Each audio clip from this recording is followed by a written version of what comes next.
Let's start with. So I can see Ranjana, Umar, and Sharad joined so far. Hey, hi guys.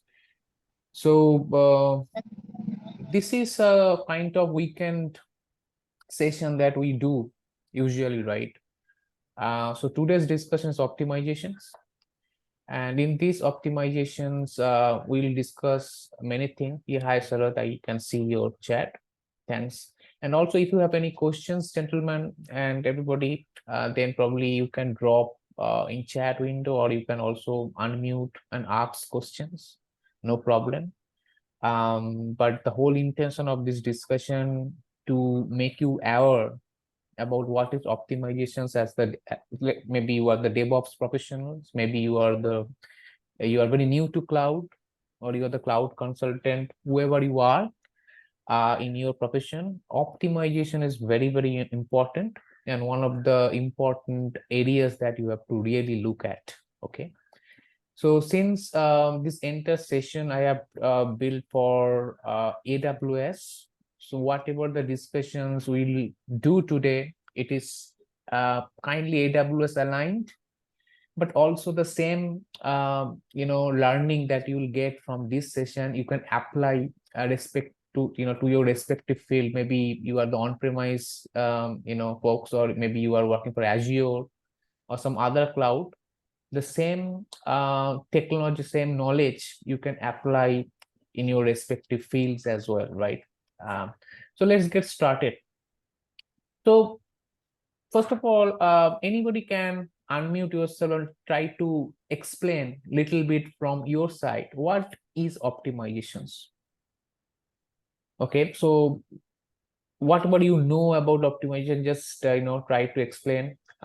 If it can be right, it can be wrong, absolutely fine. All we are here for learning. So what is optimization? Okay, so nobody. So optimization is something. So first of all, tell me somebody that you can hear me. Okay, simply yes or hi. It would be okay, because I cannot, or maybe you can see my screen as well. Anybody, please confirm over chat or. Okay, I got a chat and see what is that. Yes, all right, thanks. So optimization is something like it can be the technical optimization, or it can be a cost optimizations. Okay, both are very important in today's world. So what do I mean exactly? Let's say your company or your customer, they are willing to migrate their existing on-premise workload on cloud.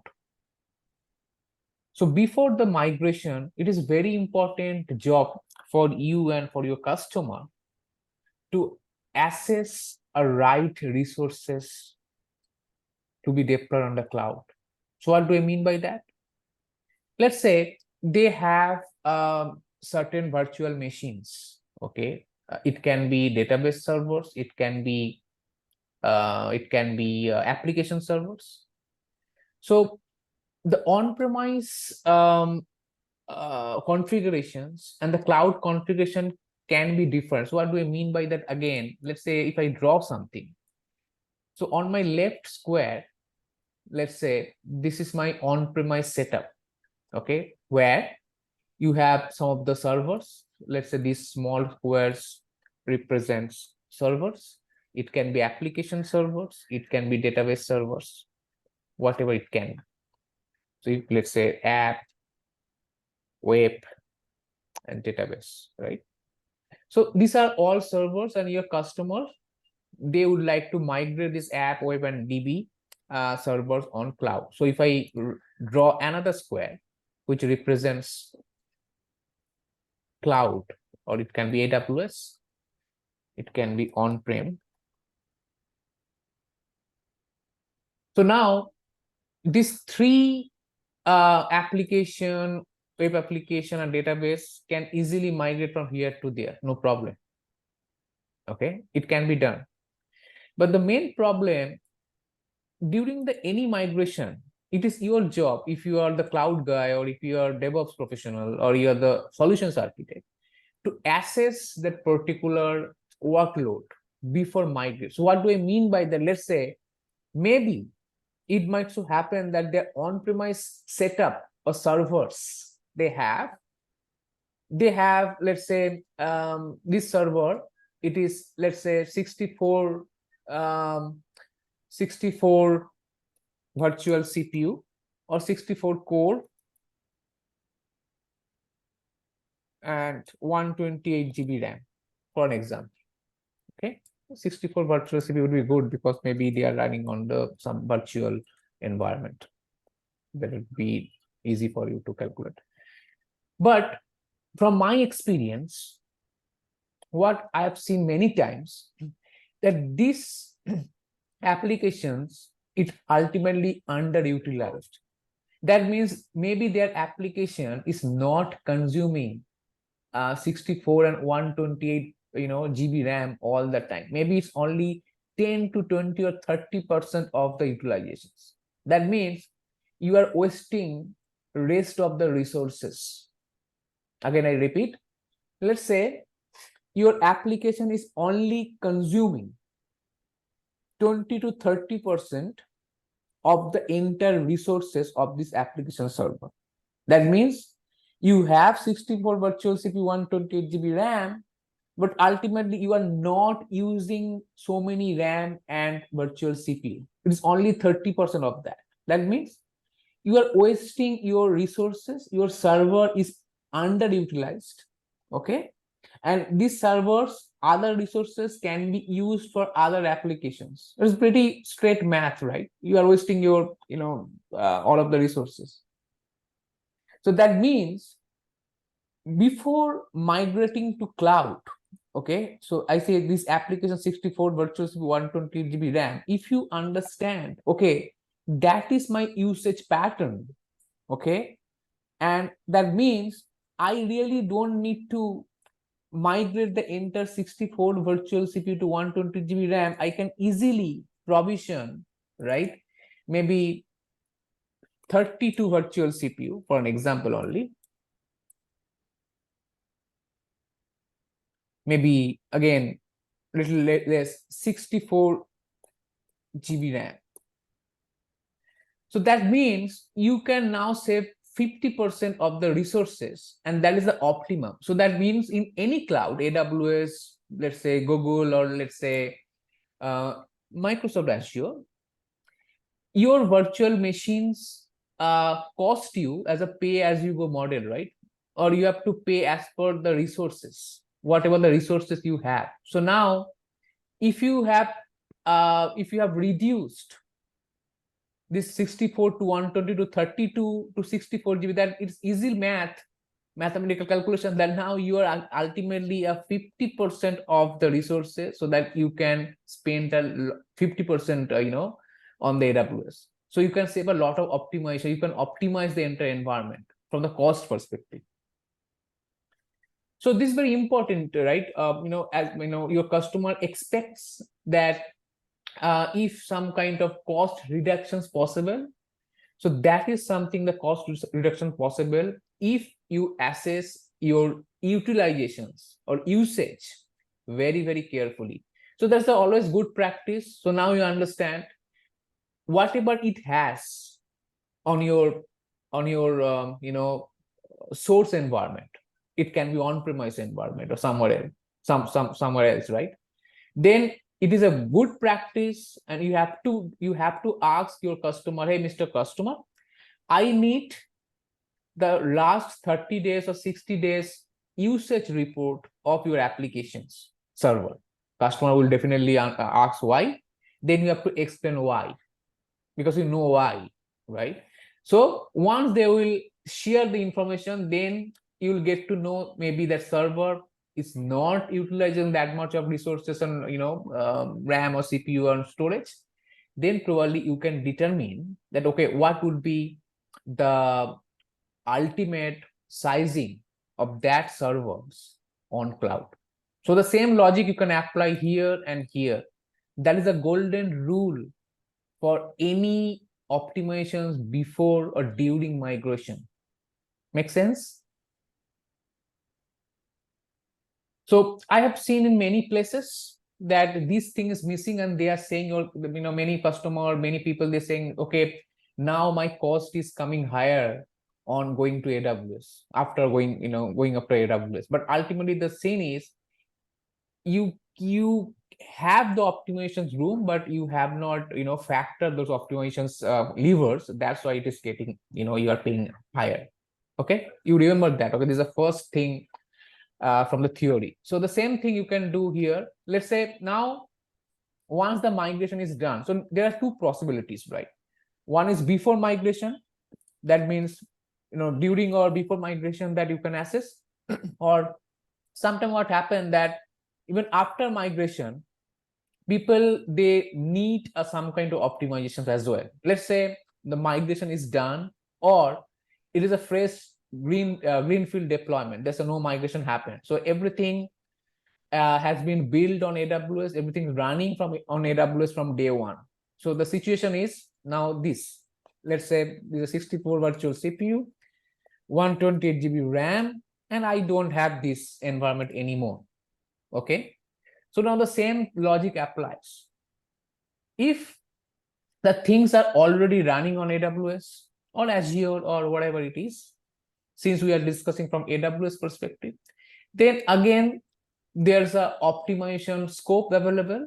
So your job to see or follow the same kind of practice, that you have to see first the assess the utilizations, what exactly, how much CPU or RAM or storage IOPS is required, and based on that you can optimize further.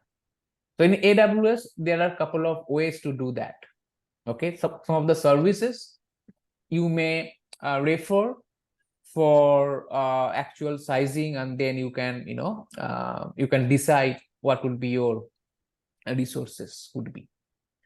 The first thing, so let's say, I'm not sure you are familiar with AWS. If you are, then the first, let's say I have some of the instances running. For my case, it's not, because it's my testing environment. But if I just go to different region, just let me see if I have any.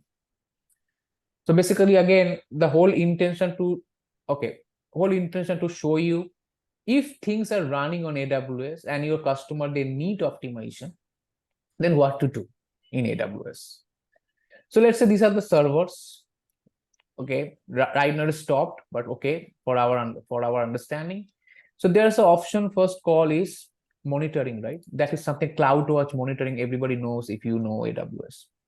And this monitoring, you can simply determine or simply assess what will be your CPU utilization. So CloudWatch matrix will tell you that is the matrix. In my case, it is off state, but if I turn on the server, let's say the server, I go and just start the instances for our understanding.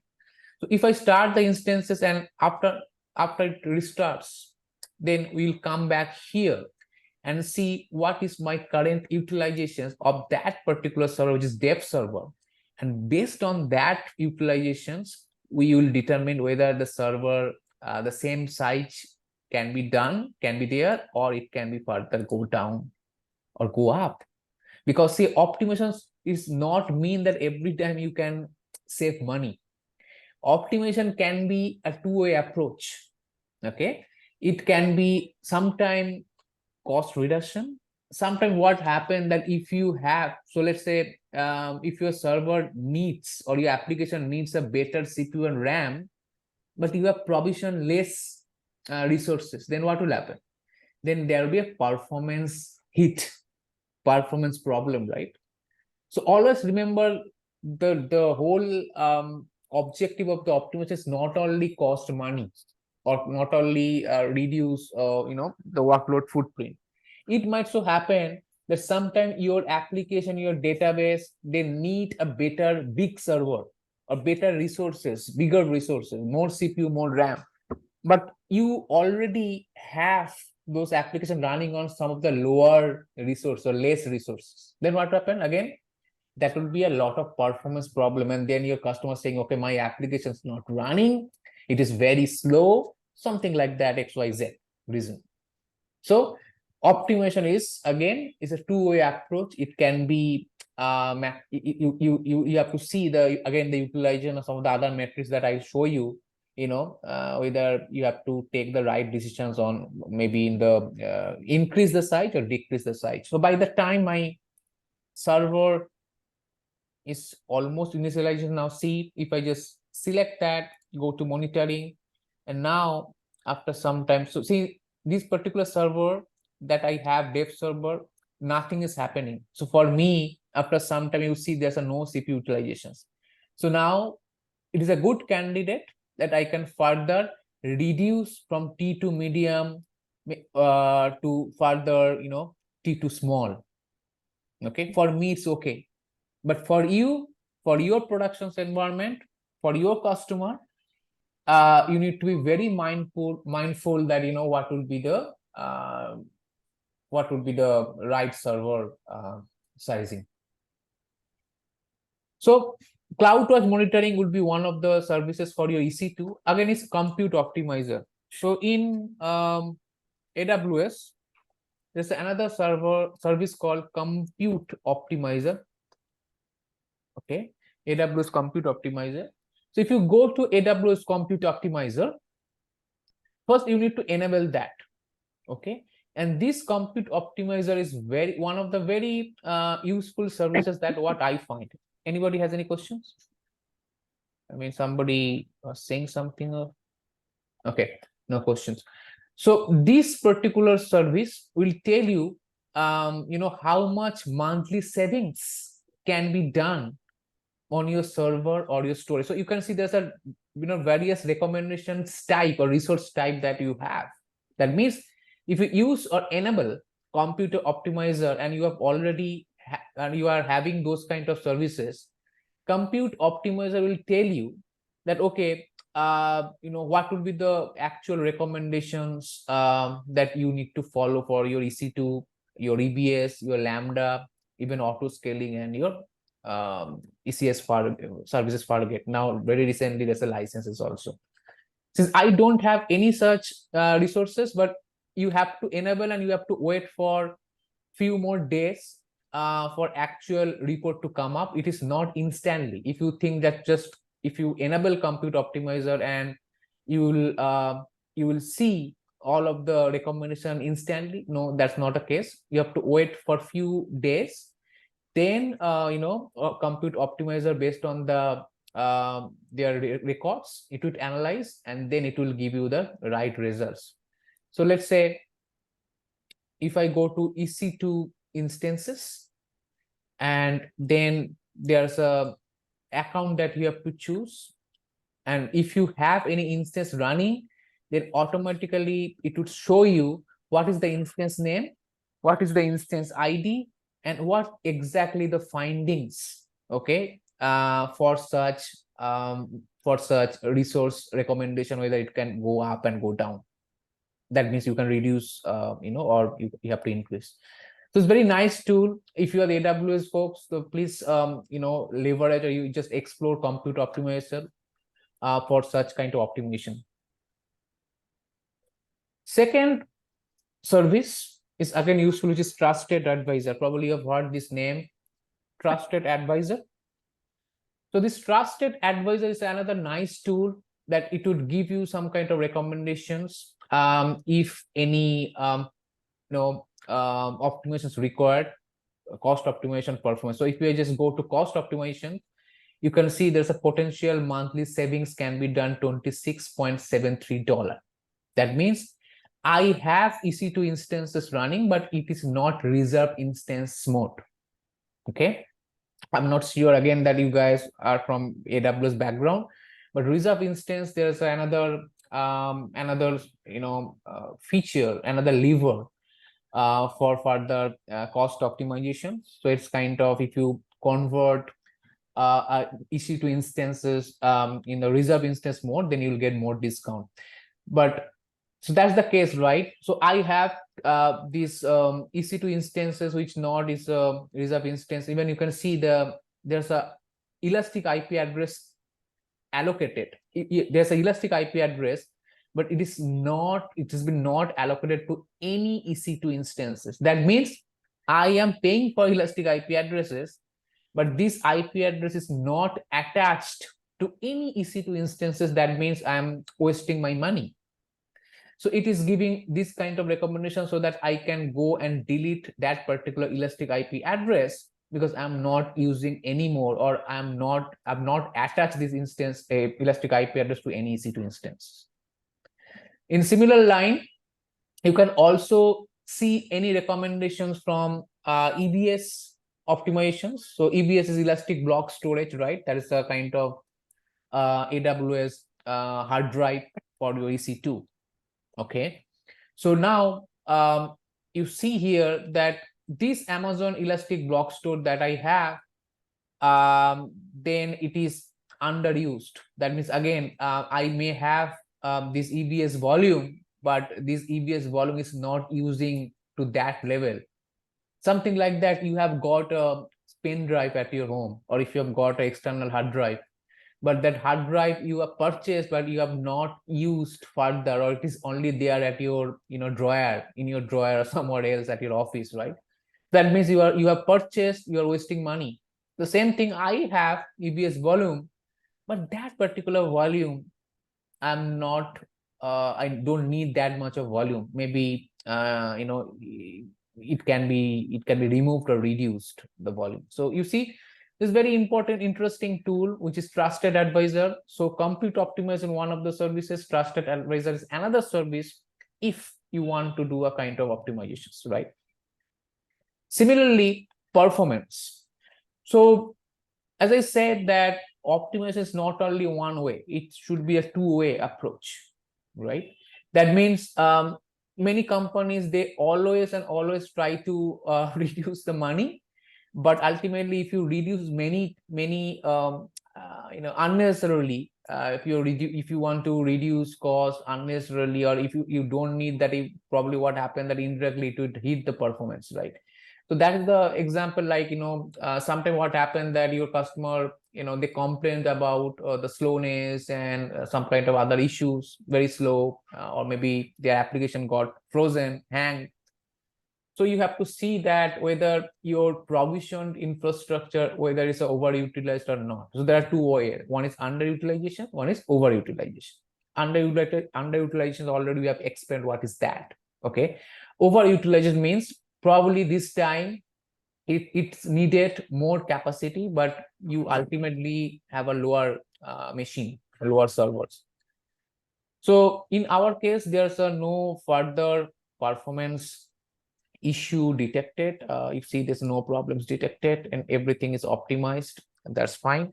So that is another thing that you have to see in the Trusted Advisor. Okay, so very important thing that in AWS, or maybe you are using Azure or GCP, they have a different tools. Okay, Azure, they have a different tools, Google, GCP or OCI and other cloud, they have a different tool. But ultimately try to find for each and every services that you use, there could be a possibility for the optimizations, right? It can be reduced, or you have to increase based on the case to case basis, based on the use case. So now if I go back to services, okay, so we have discussed EC2, we have discussed EBS, how can you reduce. For most probably all of the services, there could be a potential optimization. Let's say S3.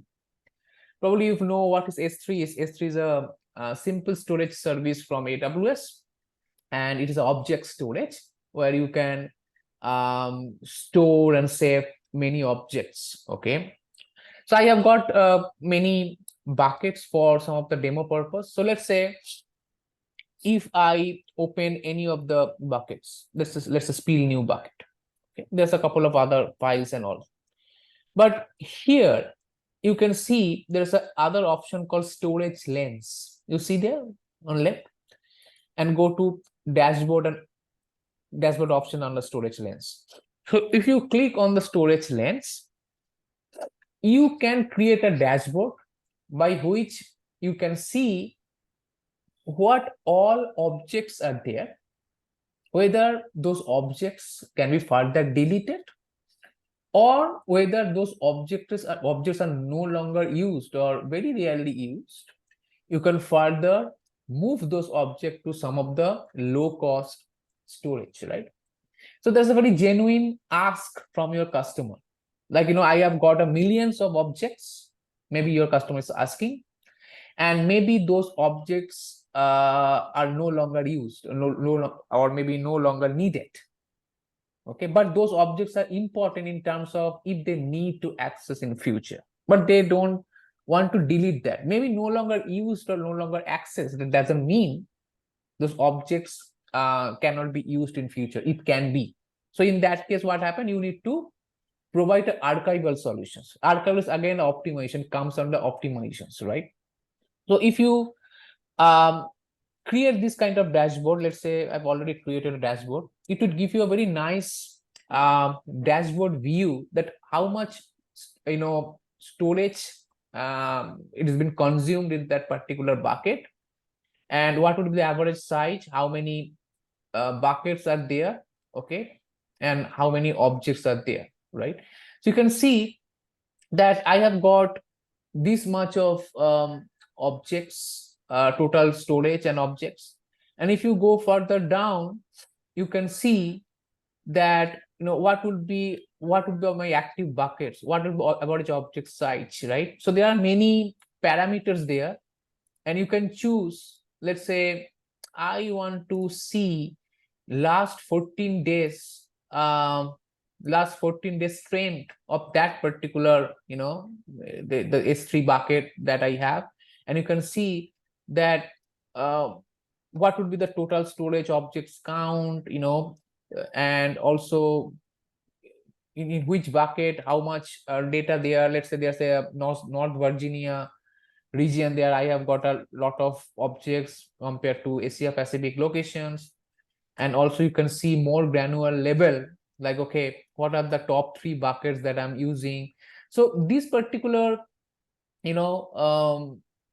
dashboard would help you further to drill down, okay, how much object, and then further how many are not utilized that much. Then you can take a decision on that.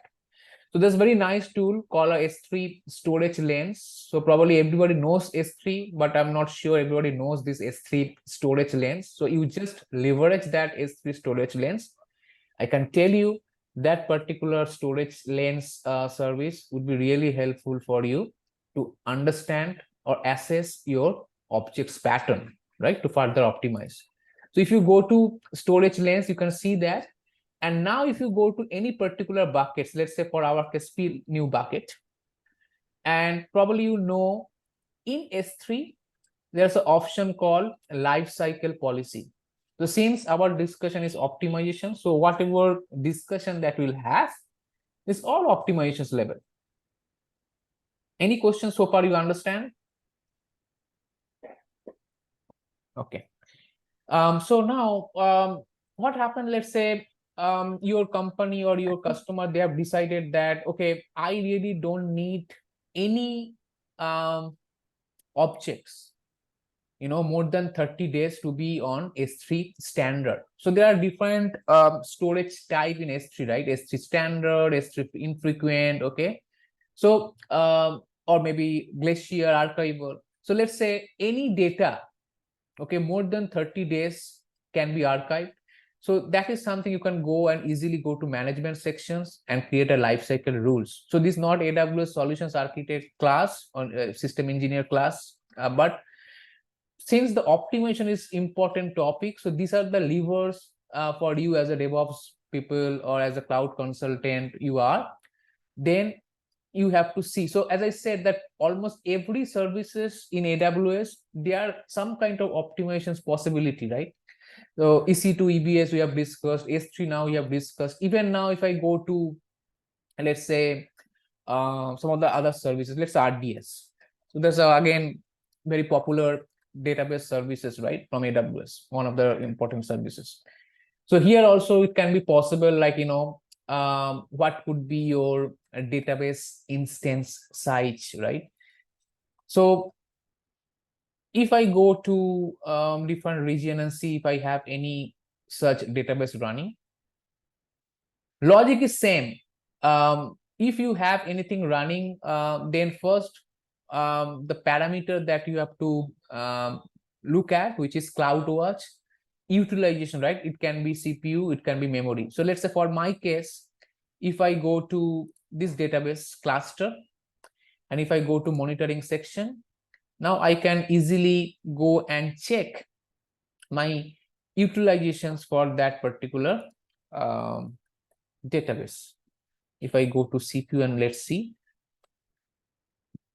CPU utilizations. So for me, again, this server is off state, but whether it's on, then you can see that whether this particular server can be further optimized. Okay, again, two-way approach. It can be overutilized, it can be underutilized. So based on that, you need to decide what would be the server sizing. So you can see for database, there are a lot of not only CPU and RAM, there are a lot of other factors like number of IOPS, read and write IOPS. That is also very important factor for that. So let's say if I just type write IOPS, okay, for database IOPS is very important, right? Input output per second parameter. So if your write IOPS very high, okay, and you are having a very small instances, then probably it's time to upgrade your database engine. Okay, so for me it is blank, but in actual situation you'll see there's a IOPS, write latency, write IOPS, write throughput. Even if you just see or type read, it would also give you the read details. Similarly, read IOPS, read latency and read throughput.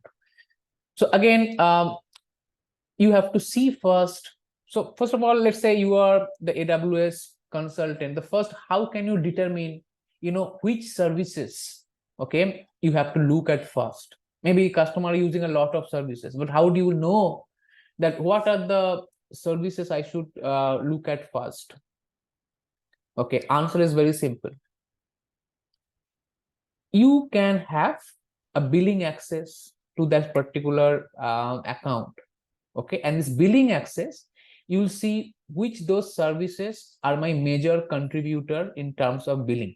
So if that's the case for the cost reductions requirement, okay, if something different, let's say customer is saying that my performance is bad, my application is slow, my database is crashing, then there's a second way. That means you have to look at the further optimization in terms of if any server is overutilized. That already explained.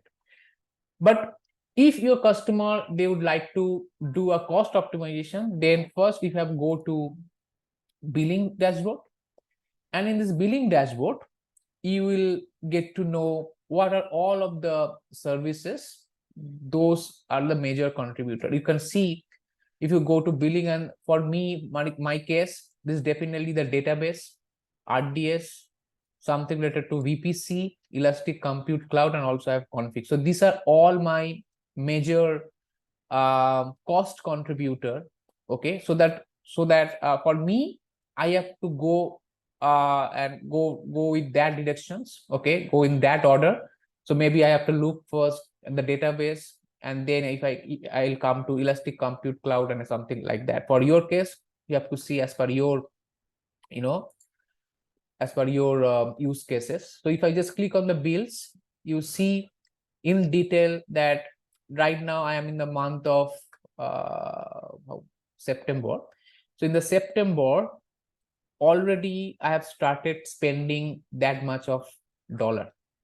So again, if I go and see relational database service, it will give you in which of the regions I have this RDS running. So definitely Mumbai is one of the bigger instance or bigger something running on in RDS. So if I just further navigate that, it would give you more granular level that, okay, I have MySQL, PostgreSQL, SQL Server running. So you understand the point, like, now you can go back to RDS and probably you have to reduce the server, or maybe you can go for the reserve instance model. I think you know what is reserve instance, you know what is on demand. So basically, sometimes what happened that these servers are running, maybe these servers are running on demand mode, right? But right now, if that particular server on demand, then you know the amount they are paying, if the same thing they can go for reserve instance, they can expect 35%, you know, some kind of, you know, discount based on the instance. So now I can go back to that particular RDS instances. Let's say if I just open another tab, and if I go to this RDS console once again, okay, and if I go to RDS,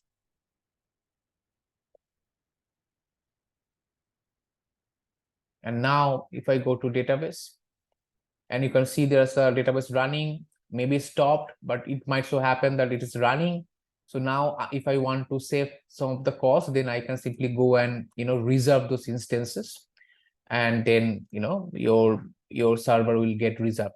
For your case, don't do that at your home, because the moment you reserve these instances you purchase, then there's a no way of you know, undo this option, because the reserve instance comes with 1 year or 3 year reservations.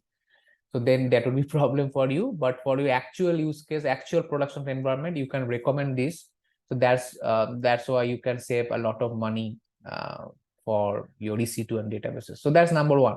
Number two, if I go back to billing, then definitely my next is virtual private cloud. If I expand virtual private cloud, I can see there's a Mumbai and something's running on North Virginia as well.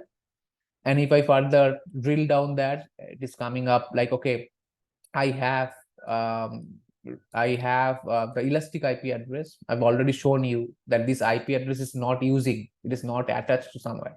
So what I can see that I have some of the elastic IP address 716 hours running, and that's why sorry, this one, not this one, maybe this one, VPC endpoint. So I have VPC endpoint, it is running 1077 hour, and I'm spending for $14. So if you don't need this VPC endpoint, then just go and delete that VPC endpoint. Okay, you need to check. So that's how you can see a different services, and you know, you can further reduce. Any questions? I can see some of the questions in chat window. Let me see that. Let me read it through. Okay, the first questions from Sarath. Have heard of cost optimization and wanted to learn it. That's good. I think Sarath, yes. I mean, cost optimizations, you just go and enable at your AWS console, and you see a lot of good, you know, metrics. You can see that what will be the optimization. Let's say some of the servers are T2, maybe you need a T3, sorry, T2 medium, then probably from T2 medium to T2 large, and it could be a vice versa as well. Next question from Ranjana. Okay, quick clarifications needed regarding the AWS compute optimizer, as the same suggest seems is limited to compute services, EC2 Lambda and not at all in AWS. Is that correct? So yes, Ranjan, if I understand your questions, basically in right now, as on today, compute optimizer only provide this EC2 Lambda and auto scaling, EBS as well. Okay, and recently licenses. So if you have EBS, if you have auto scaling, if you have EC2, if you have Lambda, then you can enable compute optimizer, and then it will show you that what would be the recommendations from AWS. Okay, does it answer your question, Ranjana? I think yes. Second question from Ranjana again, like regarding the Amazon storage lanes, can we filter on the unused bucket as well? Very interesting question. Unused bucket, yes, I think you can do that. Let me go and check. If I go back to storage lanes, I go to storage lanes, and I think if I see the dashboard,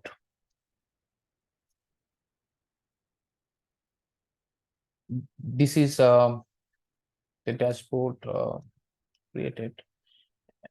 Okay, and this dashboard is not real dashboard. It is so see what happened that you can click dummy dashboard for you. So I really don't have so that much of object I have. This is a kind of dummy dashboard I have. But if I go and see your post to add to the storage, average object size, active buckets, and from the cost optimization, like non-current version, delete marker.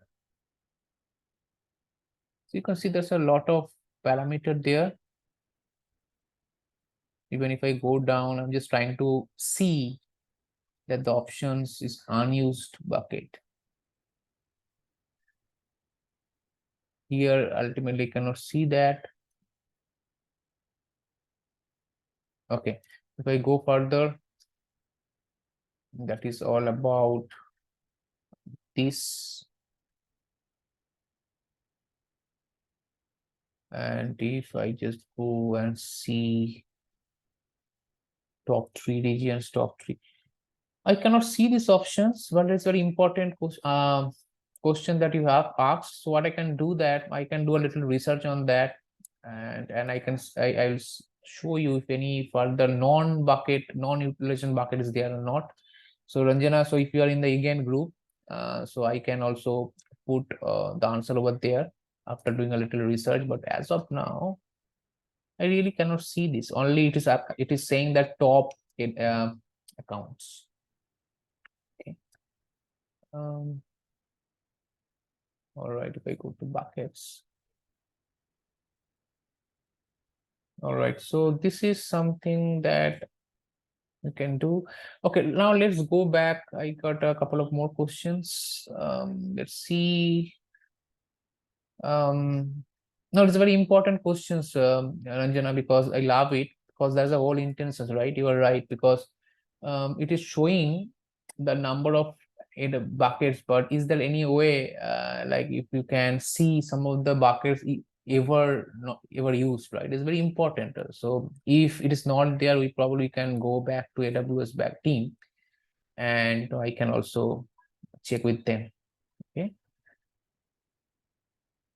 because I am also from that team, right? AWS, probably Anyway, so again, Sarnath, sir, I have emergency looking. That's fine, Sarnath. Go ahead. The reason I asked if I can filter unused ones, I can move those low cost. Absolutely, I agree.